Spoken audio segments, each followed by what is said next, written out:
Bonsoir à toutes et tous, mesdames et messieurs. L'année dernière, ici même, la première édition du festival Biotope était consacrée à l'alimentation, aux pratiques agricoles, ça a été rappelé à l'instant, et notamment viticoles, avec pour trame de fond le sujet délicat des pesticides. Cette année, c'est l'eau et les grands défis humains qui sont à l'honneur. Alors donc pour commencer, merci aux organisateurs, merci particulier également à Madina, qui ne ménage pas ses efforts pour organiser cette manifestation tous les ans. Et effectivement, merci parce que, une nouvelle fois cette année, finalement, vous organisez le débat public autour de ce qui compte vraiment, autour de l'essentiel. C'est précieux et c'est l'une des raisons pour laquelle, il y en a bien d'autres, mais c'est l'une des raisons pour laquelle la région Aquitaine est un partenaire fidèle et restera un partenaire fidèle du festival Biotope. Alors, je disais à l'instant que parler de l'eau, c'était parler de l'essentiel. Tout d'abord parce que l'eau, c'est finalement, comme vous le savez, au fondement de la vie.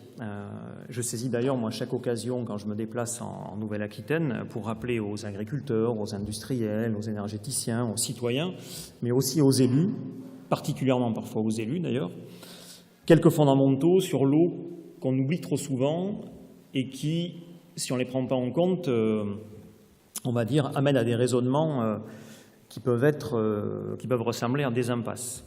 Tout d'abord, il faut rappeler que l'eau, en tout cas depuis l'apparition de l'eau sur Terre, sa quantité reste quasiment inchangée. L'eau est constamment recyclée des océans, de l'atmosphère, des continents, en passant par l'état physique à un autre. Je dis ça parce que ça veut dire que c'est un cycle fermé, ce qui implique nécessairement que toute activité qui conçoit a un impact sur le cycle global et que les décisions finalement de chacun ont une influence sur le reste de la collectivité. Et c'est bien pour ça, d'ailleurs, que l'eau est un bien commun. Alors évidemment, cette prise de conscience, moi on le sens tous les jours dans la région, et c'est sûrement légitime, mais est difficile parce que chacun a d'une part l'impression que son activité est plus vitale et donc prioritaire que celle du voisin, et d'autre part que chacun se dit son impact personnel est infime sur le cycle global, donc je peux faire un peu ce que je veux. C'est un peu ce que disait Voltaire quand il disait dans une avalanche, aucun flocon ne se sent responsable. C'est un peu cette démarche qui est toujours ressentie quand on aborde ce sujet, en tout cas le ressenti que j'ai moi quand je sillonne cette région. Alors au-delà de la limite physique de la ressource, l'eau, vous le savez, est sous pression en raison de pas mal d'activités humaines, l'industrie, l'agriculture intensive, l'artificialisation des sols. D'ailleurs, vous l'avez sûrement tous vu, pas plus tard que la semaine dernière, une étude qui a été publiée dans le journal Le Monde, faite par le UFC Que Choisir, montre que 53% des points de mesure aujourd'hui au niveau de la qualité des eaux de surface dépassent la norme. Ça veut dire que dans le pays, on a aujourd'hui la moitié des zones où l'eau potable, en tout cas, est potentiellement menacée. Et on abordera sûrement lors de la conférence en ayant à l'esprit que le changement climatique venant aggraver les choses est un paramètre important puisqu'évidemment, si le volume d'eau baisse et que le niveau de pollution reste le même, la concentration augmente et on se retrouve dans des situations assez compliquées. Et je pense que c'est important justement de comprendre que il va falloir anticiper, et c'est aussi pour ça que la région soutient aujourd'hui le festival, parce qu'il est essentiel d'avoir une réflexion surtout qu'on sait que ça va arriver, pour ne pas subir et justement anticiper ce qui est devant nous et ce qui ne va pas. On ne parle pas de 2 siècles, on parle de 1 ou 2 décennies, et il va falloir trouver des décisions, en tout cas des solutions plutôt collectives, et des décisions aussi d'ailleurs. Les conflits d'usage, nous, on les constate au niveau de la région, et particulierement cette année, puisque vous savez que 2016 et 2017, c'est une année où la sécheresse est historique, ça fait 60 ans que ça n'a pas atteint un tel niveau d'intensité. On le voit aujourd'hui au niveau des grands irrigants qui sont en conflit, je vois en Poitou-Charentes avec les ostréiculteurs, on le voit effectivement avec les citoyens qui veulent de l'eau potable, qui comprennent aussi parfois assez mal pourquoi on leur demande dans certaines villes aujourd'hui se rationner alors que quand ils sortent de chez eux, il y a des champs de maïs bien verts à l'extérieur. Ça suscite une certaine incompréhension. C'est pas que de la polémique de dire ça, mais n'empêche que ça illustre bien le fait que la ressource, elle est sous pression, que la démographie augmente et qu'il va falloir forcément se préoccuper de ça, où on va arriver à des situations très dégradées. Donc les solutions, évidemment, elles existent, elles sont technologiques, bien sûr, mais je pense qu'il suffit de s'attarder sur le contenu, en tout cas, des rapports scientifiques pour comprendre que la seule solution technologique, elle ne suffira pas à résoudre nos problèmes. Je peux prendre un exemple pour vous illustrer ça.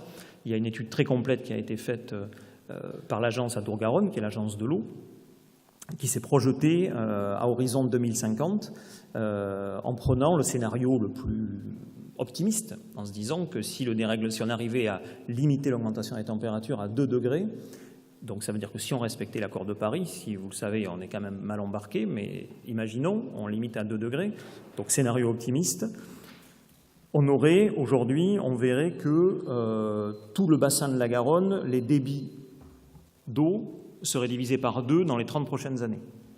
Ça, c'est le scénario optimiste. Un autre exemple qui peut, par exemple, vous parler, c'est qu'avec 2 degrés au niveau global, dans 2050, Bordeaux, c'est le climat de Séville. Ça, je le redis, c'est si tout se passe bien. Une fois qu'on a dit ça, évidemment, il faut bien comprendre, comme je l'évoquais, que les innovations technologiques, elles sont essentielles, elles vont nous aider, mais croire qu'elles vont nous permettre de rien changer à nos habitudes ou changer les choses à la marge, je pense que ça relève de l'utopie. L'enjeu, et ça sera sûrement évoqué, il réside plutôt, effectivement, dans un basculement culturel qu'il va falloir qu'on ait, en tout cas auquel on va devoir travailler si on veut aborder ce siècle avec sérénité. Je pense que tout simplement, il va falloir se questionner sur le sens, tout simplement, sur le sens de ce que nous produisons, sur la manière dont nous consommons. Et je ne pense pas, n'en déplaise d'ailleurs à beaucoup qui peuvent tenir ce discours, je ne pense pas qu'aujourd'hui la question ne se situe pas en disant il faut plus d'économie, plus de technologie. L'urgence, je pense, elle est plutôt de repenser nos façons d'être, de penser et d'agir sur cette planète. Edgar Morin, d'ailleurs, dit souvent que nous sommes technologiquement triomphants et culturellement défaillants. Et je partage assez ce point de vue. Concrètement, au niveau des politiques, par exemple, dont je fais partie, ça veut dire que nous devons développer une culture de l'impact. Ça veut dire que dès qu'on prend une décision, et je vous l'accorde, on en est loin, mais il faut qu'on aille vers ça, dès qu'on prend une décision, avant toute chose, la première question qu'on doit se poser, c'est de se dire quelle va être l'influence de ma décision sur les milieux naturels et les ressources. Et je pense qu'il y a peut-être un travail aussi important. J'entends souvent qu'on parle de crise écologique, et je pense que le diagnostic est mal posé, en réalité, parce que parler de crise écologique, en réalité, ce n'est que constater les conséquences. Il faut d'abord, et on devrait plutôt parler de la crise, c'est pas la crise écologique en réalité, on devrait plutôt parler de crise de notre relation à la nature. Et poser les choses comme ça change beaucoup, ça ouvre les horizons. C'est-à-dire on n'est plus accablé par les chiffres qui nous tombent dessus.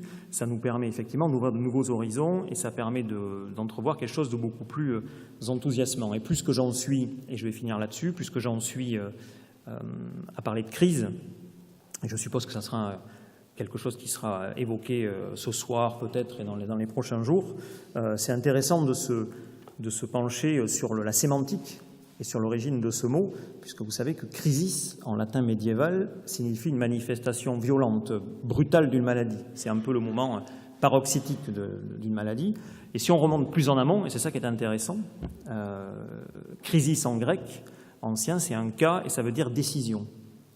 Et en réalité, crise, ça veut dire maintenant ou jamais. La crise, c'est la difficulté, mais c'est aussi et surtout un grand moment d'opportunité. Alors écoutez, il n'y a plus qu'à, il faut qu'on travaille maintenant sur les causes et non plus sur les symptômes de nos problèmes. L'eau, c'est certainement l'une des grandes priorités qui mérite, comme le disait Gaston Bachelard, que l'on redonne de la turbulence à la pensée. Et c'est l'ambition de ce festival, et je vous remercie une nouvelle fois pour ça. Merci pour votre attention.